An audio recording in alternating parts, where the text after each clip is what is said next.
Salutare! Facem astăzi o nouă partidă la Caras și să începem.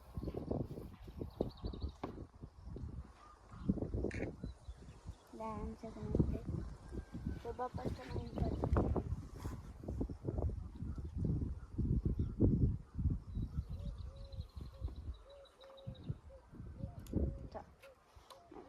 Dau să mă plec acolo.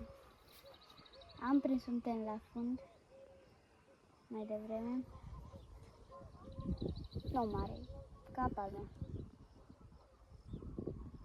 După cum vedeți, am scos undița cealaltă. Mai mult mă încurcam. Și ia fiți atenți.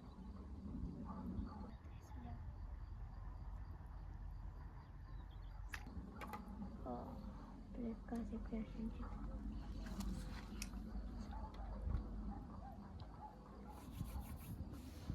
Bun. La Bambino nu m-a mai tras nimic. Fiți atenți cum le-au.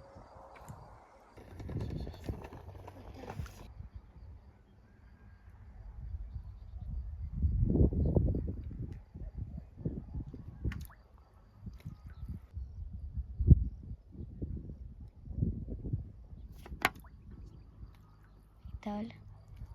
Iar am luat, revin când îl scot. Bun, am pus.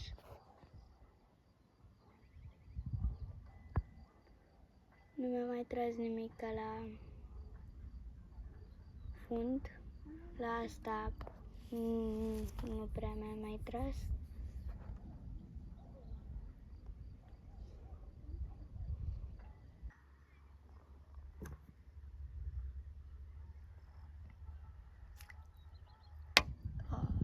Plecase cu ea așa ușor.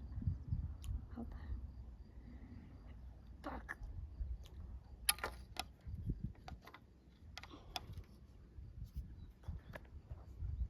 Bun, cum ați văzut, am prins 3 cărășei. Așa că fiți atenți cum le-au. Opa. Cărășei.